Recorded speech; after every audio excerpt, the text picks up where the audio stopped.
The General Petroleum Corporation, marketers of Mobil Gas and Mobil Oil, presents I Was There. Meaux, France, 1937. Duke of Windsor, married in historic ceremony. I Was There. Coffeyville, Kansas, 1892. Famous Dalton gang raids Coffeyville. I Was There. The Republic of Spain, 1936. Spain torn by civil war. I Was There.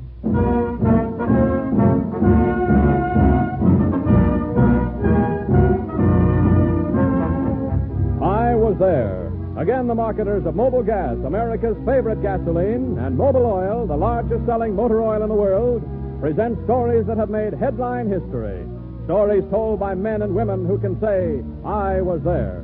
And here to introduce tonight's guest is your host, the noted news reporter, Knox Manning.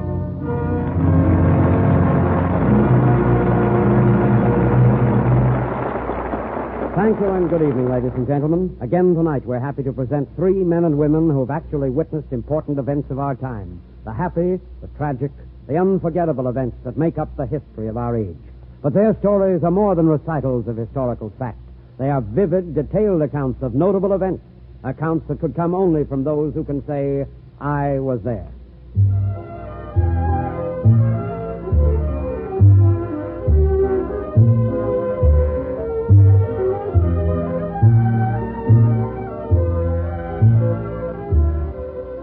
All over America this month, young couples are going to the altar for traditional June weddings. But perhaps the most significant, and surely the most celebrated of all June weddings, took place just 4 years ago this week. It was the wedding of the couple who made 1 million fictional romances seem pale by comparison with theirs. Of the man who said to all the world, For my own part, I have found it impossible to discharge my duty to the king as I would wish to do without the help and support of the woman I love. God bless you all. God save the king. Edward VIII, King of England, Emperor of India, gave up a crown to marry the woman he loved. And here with us tonight is a gentleman who will never forget that historic ceremony, for he is a minister who risked his position and his future to perform it. Ladies and gentlemen, may I present the Reverend R. Anderson Jardine, formerly of Darlington, England.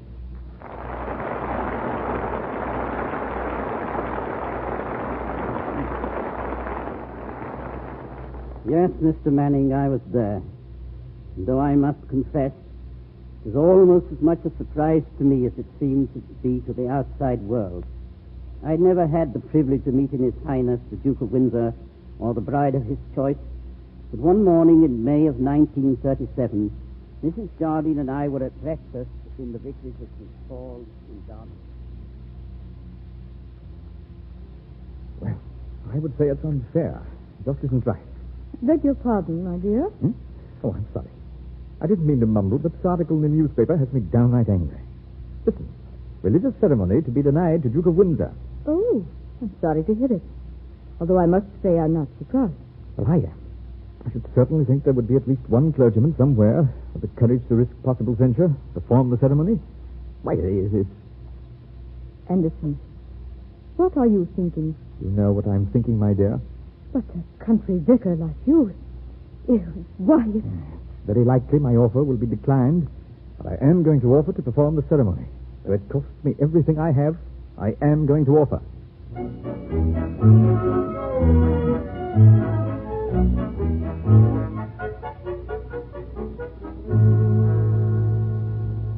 Oh, there's one more letter, Your Highness. A most interesting one. Yes, Ellen? And what is it? It's from the Reverend R. Anderson Jardine, Vicar of St. Paul's, Darlington. Jardine? Jardine? Oh, you don't know the good vicar, Your Highness. But he has offered to perform the ceremony at the wedding. To perform the ceremony? That's right. I wonder if he's conscious of the criticism that would be heaped on him. He must know what he's doing. What do you think, Your Highness? I think the man has pluck. Get in touch with him immediately. And if he's still of a mind to do it, you may tell him we should be honored to have him officiate at the wedding.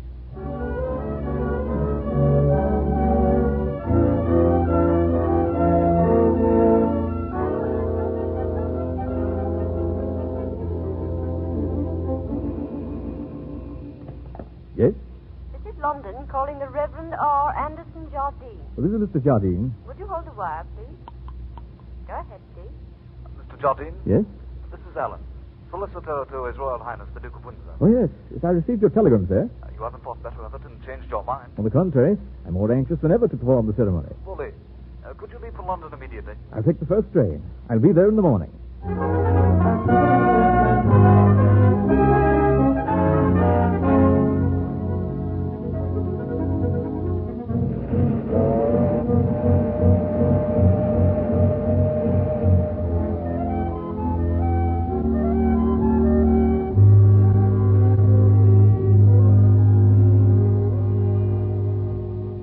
Mr. Jardine, thank you so much for coming so quickly.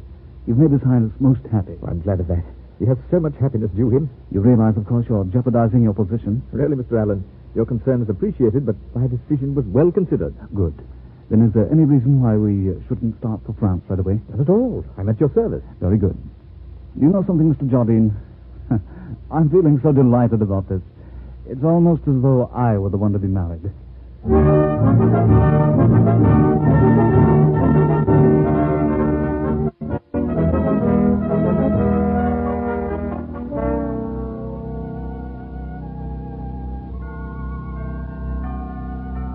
Have all the guests arrived? Yes.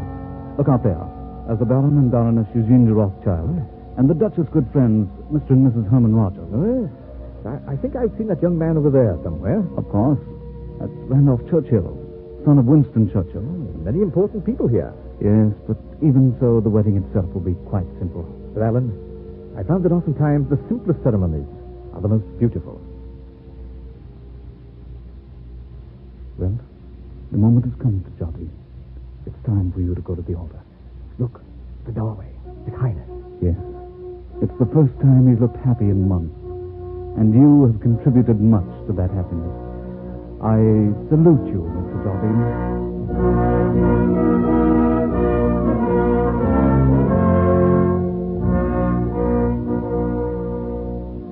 Inasmuch as Edward, Albert, Christian, George, Andrew, Patrick, David, and Bessie Wallace have consented together in holy wedlock, and have witnessed the same before God and His company, and thereto have given and pledged their troth, each to the other, and have declared the same by giving and receiving a ring, and by joining hands, I pronounce that they are man and wife, in the name of the Father, the Son, and the Holy Ghost.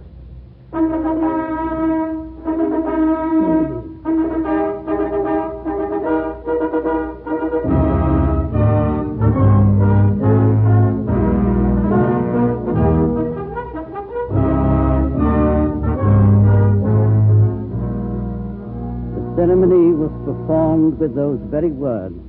The Duke of Windsor and the woman he loved were man and wife. And one of the greatest romances of all times had come to its triumphant climax. I have often been asked if I would perform the ceremony again if I had to do it over. My answer to that question is yes, willingly and with the greatest of pleasure. Indeed, I am proud and honored to be able to say I was there.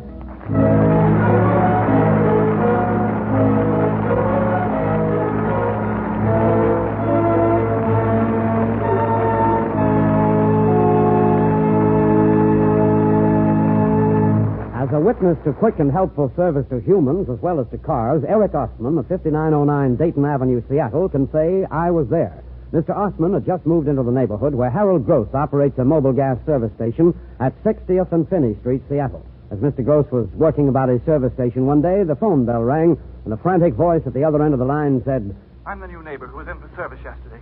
My child has just been scalded, and I don't know any doctor in this neighborhood. Can you help me out? I surely can. Carry the child out to the curb, and I'll be there right away with my car. I'll drive you to a good doctor I know, and it's just a couple of blocks. Thanks, old man, and please hurry. In just about nothing flat, the frantic father and the suffering child were in the doctor's office, where prompt treatment prevented what might have been disfiguring scars on the child's face. Another instance of the prompt, neighborly, and effective service gladly rendered by mobile gas and mobile oil dealers, displaying the sign of the Flying Red Horse.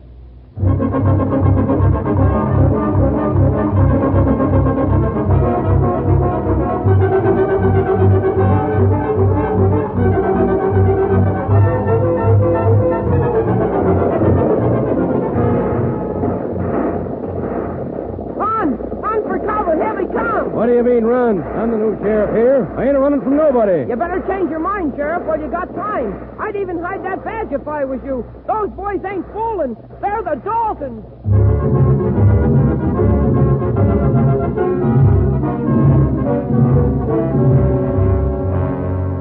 The Daltons, Bob, Emmett, and Grat, ringleaders of the most feared band of desperados in the old Indian Territory.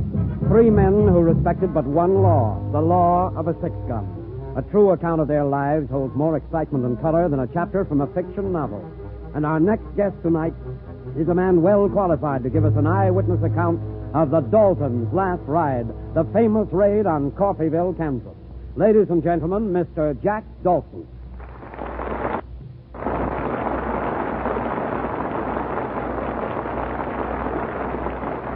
Thank you, Mr. Manning. But don't you think we should have an explanation? You see, I wasn't one of the members of the Dalton gang myself. It was just Bob, Grat, and Emmett. Happened to be cousins of mine. They came from a good family, and their mother was one of the finest Christian women I ever knew. But the Daltons went wrong, and on the evening of October the 4th, 1892, they rode into the camp where I was working, where I thought they just happened to be riding through until after chow, when I heard them talking in the bunk. Well, boys, this is the way we're going to do it.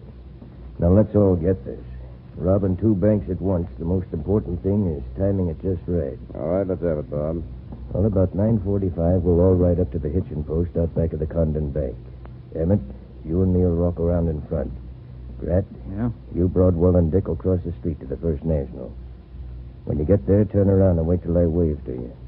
That'll be the signal, so we'll be entering both banks at the same time. We ought to time it so we came out together, too. That way there'll be no chance of somebody yelling before both jobs are done. Right. Everybody got it straight? Sounds straight up to me, doesn't it? Hey, wait a minute. Looks like your cousin Jack's been listening. Jackie, how long you been in here? Oh, maybe just long enough. Yeah? Well, I don't know how much you heard, kid. But if you're smart, you'll stay away from Coffeyville tomorrow. Maybe that's for me to decide. Tomorrow's my day off. Listen, you ride into Coffeyville after I told you not to, Jackie, and I'll kill you. Don't forget that. All right, boys, let's go.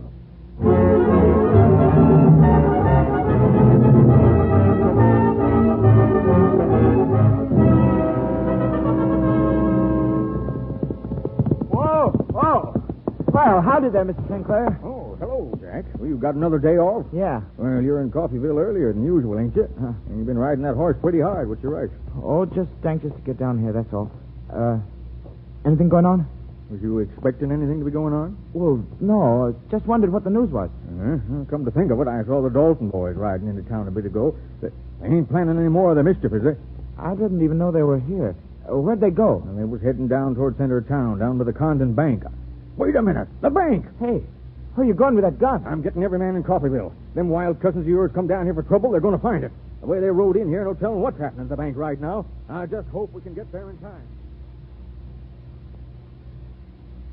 Boys, I guess we made it down here just about right.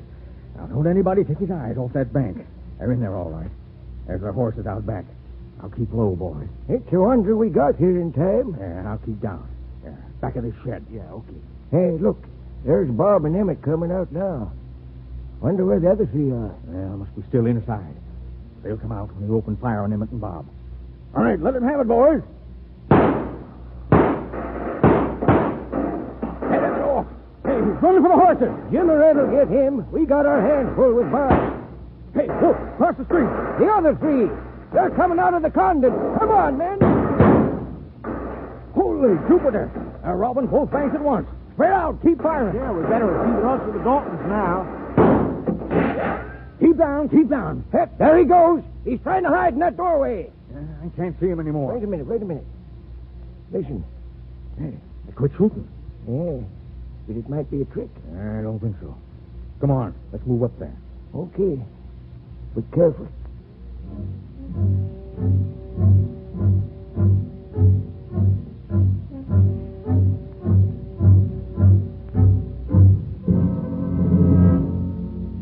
Look, there's Grat. Dead. Another one over here. It's Dick Powers. Yeah, there's Broadwell. That's 3 of them. Better go around to the horses. Not too fast. Watch it. There's still Emmett and Bob. Yeah.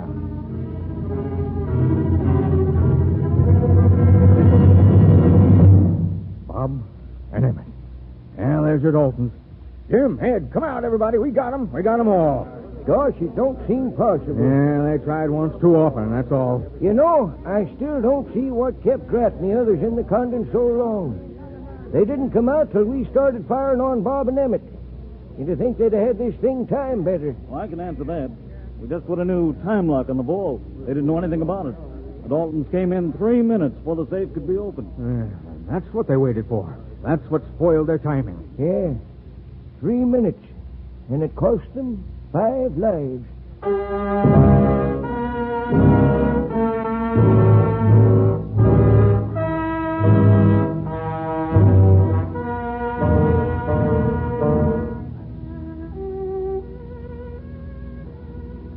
Yes, that was the end of the famous Dalton gang. But strangely enough, though, everyone thought Emmett was dead.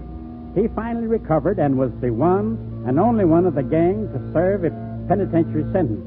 Incidentally, I had a hard time proving that I didn't have anything to do with the holdup.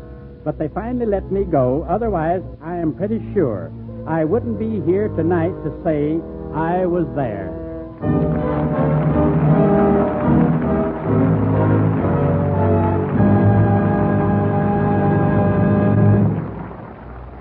Hey, Joe, did you ever go to a dog race?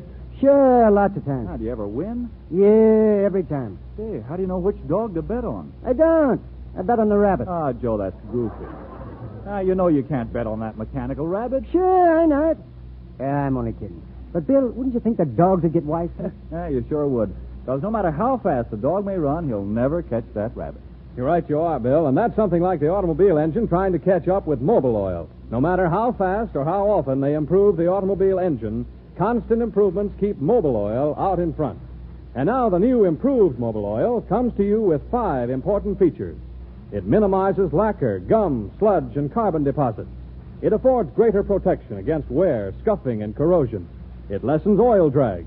It provides low oil and fuel consumption. And mark this point well, because of a new ability to hold oxy products harmlessly suspended that would otherwise deposit on engine parts, improved Mobil oil cleans while it lubricates.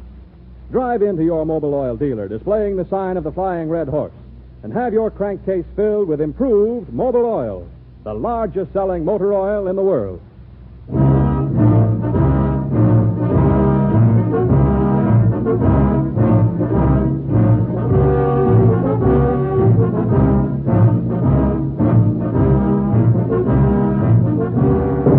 War in Spain.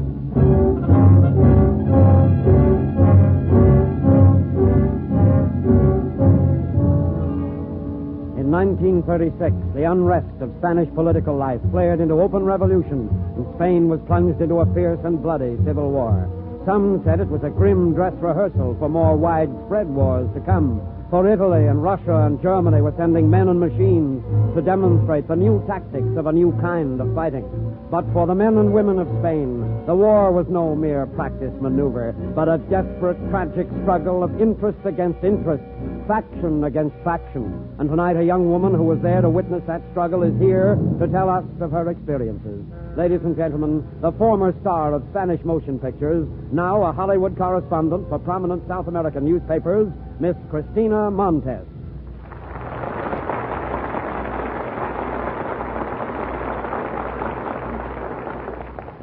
Thank you. In July of 1936, I was in Madrid making a motion picture. My husband volunteered his services as an air observer to the Loyalist Corps, and our 2-year-old son Pedro was at our home on the island of Mallorca, of the east coast of Spain. And of course I went as soon as I could to see him. It was about 2 days after I arrived when Antonio, our maid, said, "It's so good to have you home, senorita. I worry when you're not here at Mallorca." You must not worry, Antonia. Times like these, we must save our mental energies for thinking. That is not always so easy. Antonia, listen. Do you hear airplanes? Santa Maria, senorita. Has they come to bomb us? There would be no reason for that. Mallorca is not held by either side. Go to the window and see if you can see them. Si, senorita. But when the airplanes come, it means trouble. Can you see them? They are seaplanes, senorita. They're landing down in the harbor. What What is it, Antonia? Italian. The planes are Italian. They're marked with the fascist emblem. Italian. The Italians, senorita. The Italians are coming. See, Manuela. There are thousands of them. Italians and Germans both, with guns and munitions, by sea and by air. Before anyone knew what is happening, the whole island is theirs. Oh, senora, if they should learn about Don Ricardo, if they should learn your husband's life for the loyalists... See, that's right. You must leave Mallorca, senorita. You must go quickly. These fascisti will know you're against them. Manuelo, Antonia, please. We are safer staying quietly here than running like fugitives. Besides, perhaps it is not too late to help save Mallorca. What do you mean, senorita? Manuelo, my husband's radio, the one he used to talk with the mainland. Do you know how to operate it? Senorita, you wouldn't dare. Before this is over, we may have to do many things we do not dare. Tonight, we will send word of what has happened by radio.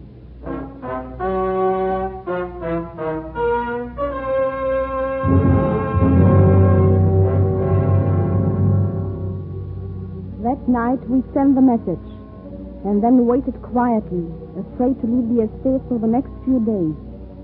But from friends who came to see us, we heard rumors of what was happening. The rebels and the fascists control the whole island. They're searching out every loyalist sympathizer on Mallorca. They have taken over Belvedere Castle and put electrified barbed wire around it and made it a prison. Each night and morning, you can hear shots coming from Belvedere. Many go there. None ever come back.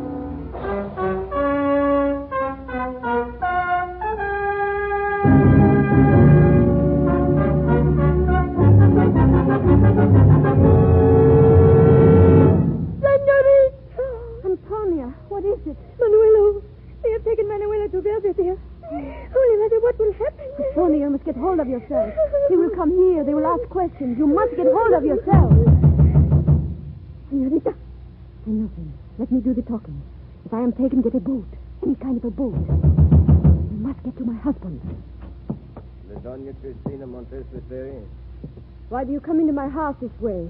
You have no right. Silencio. Rames, Harinas. Search the place. You have a radio, Doña Montes? Of course. We listen often. We do not mean that kind of radio, senor. You have a transmitter? See? My husband used it for pleasure when he was here. Why did you send the message to the loyalists? The message? Do not pretend. I do not know what you're talking about. Reports have been sent to the mainland. You sent them by that radio. Senor, I am a woman. I know nothing about radios. But if I did, why should I send a message to the loyalists? The radio is in upstairs room, Capitan. We will take it. You're welcome to it, senor. If it's of no use to me, take it and be so kind as to leave.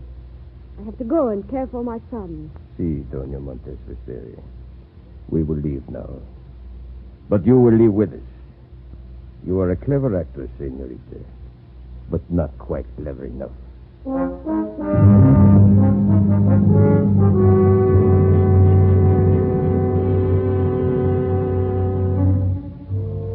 Next, the prisoner. La Doña Cristina Montes Ferrer. Oh, Doña Visteri. Hey, we've been watching you. Navigard, take her to Belvedere. Senor, you cannot do this.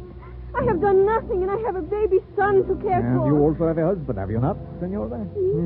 Let me read you from our record. Ricardo Pablo Visteri volunteered as loyalist flyer. Oh, you know that. See, you want more? Wireless message intercepted, traced to La Doña Montes Visteri. You will go to Belvedere.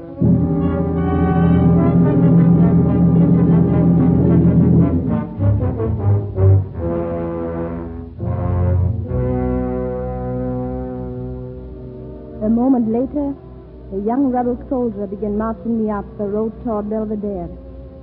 I knew that once those prison gates had closed behind me, I'd never come out again alive. I thought of my husband and my son, and I wondered what I could say to the guard that would make him take pity on me.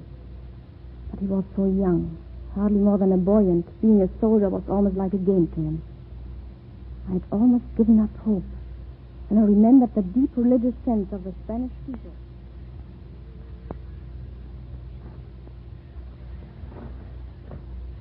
Santa Maria, full of grace, pray for us sinners now and at the hour of our death. What are you mumbling about? Huh?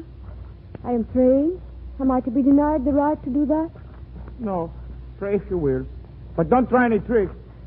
San Miguel, intercede for this poor sinner. Save him from damnation of soul that must surely be the lot of him who leads an innocent woman to her death. Move along, woman. Move along. See, you need not prod me with a gun.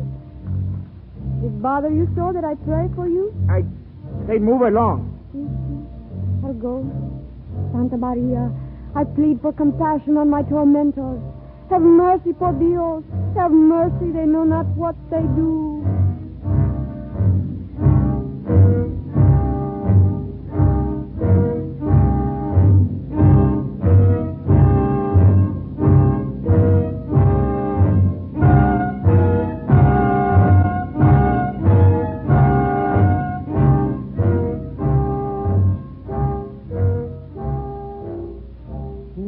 Blessed Virgin, I ask it. The hour of my death grows near. Save this boy from that awful torment of his soul. He has so long to live with the memory of what he has done. Have you prayed enough? Why do you go on like that? We will soon be at Belvedere. Then pray for yourself. You're the one who will need prayers. I need prayers. I have no guilt on my hands. It will be you. My death will be swift. But every hour of your life, you live with the memory of what you have done today. Are you a fool, woman? Around these bends, Belvedere will be in view. Pray for yourself before it is too Mercy late. upon him, Madre de Dios. Pray for yourself. He is so young. He has so long yet to suffer. Silence! Silence! Run. Run. Do you hear me? Run. What are you saying? What Dios, woman? I'm giving you a chance to escape. Run before I change my mind. Run for your life.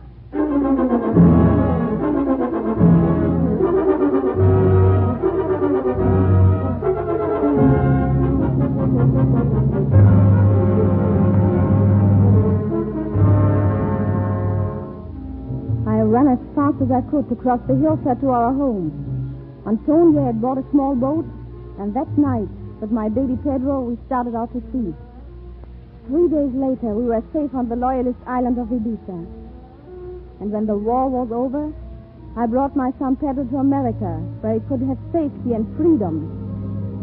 But I will never forget the terror of those days of the Spanish Civil War. I was there.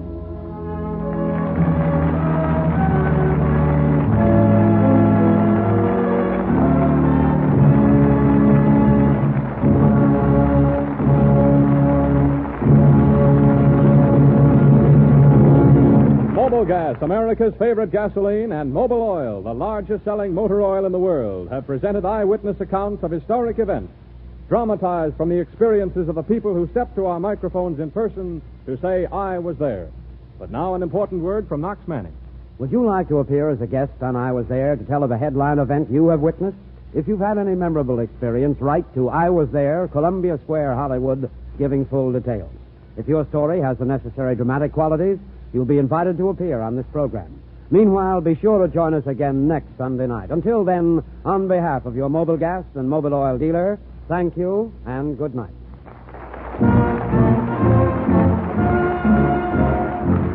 I Was There is edited by Everett Tomlinson and produced by Russ Johnston. Original music was composed and conducted by Wilbur Hatch. This is the Columbia Broadcasting System.